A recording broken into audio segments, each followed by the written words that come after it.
presented by Mas Sarde Recording Studio. DJ Sumit Satish Rema.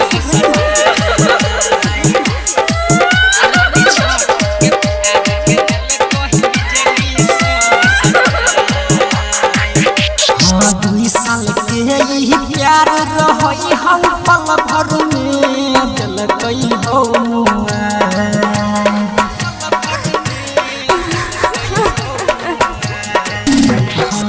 साल के यही प्यार रही हम पल भर में दिल कई हो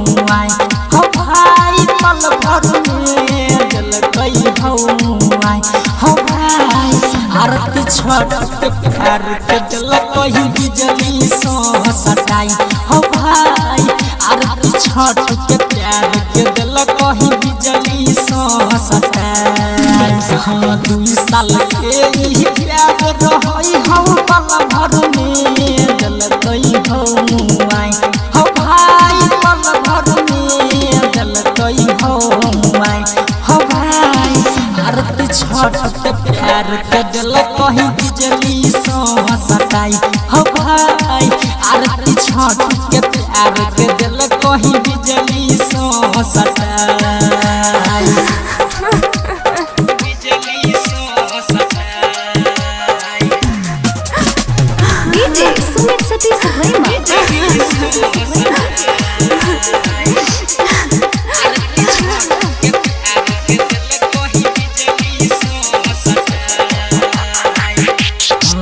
प्यार के झांसा के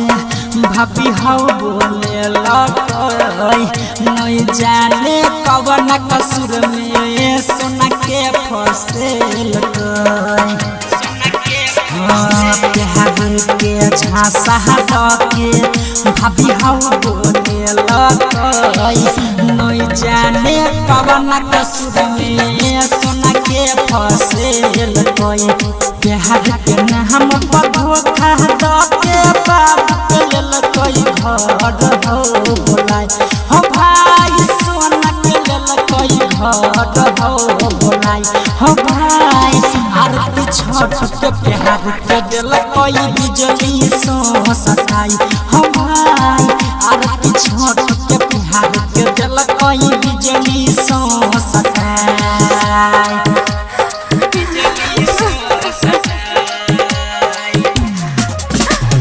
DJ Sumit Satish Rema.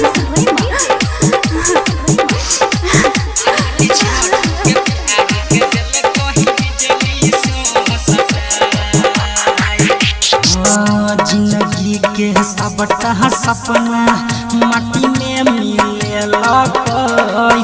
बाबा भाई जी जकसैया दया नहीं केलकई जिंदगी के सबटा सपना माटी में मिले लकई बाबा भाई जी जकसैया दया नहीं केलकई महादी गलतई भाई हो सोना के जिंदे में मुआई हो भाई सोना के जिंदे में मुआई हो भाई आरती छोड़ के प्यार के दिल कोई बिजली सो सटाई हो भाई आरती छोड़ के प्यार के दिल कोई बिजली सो सटाई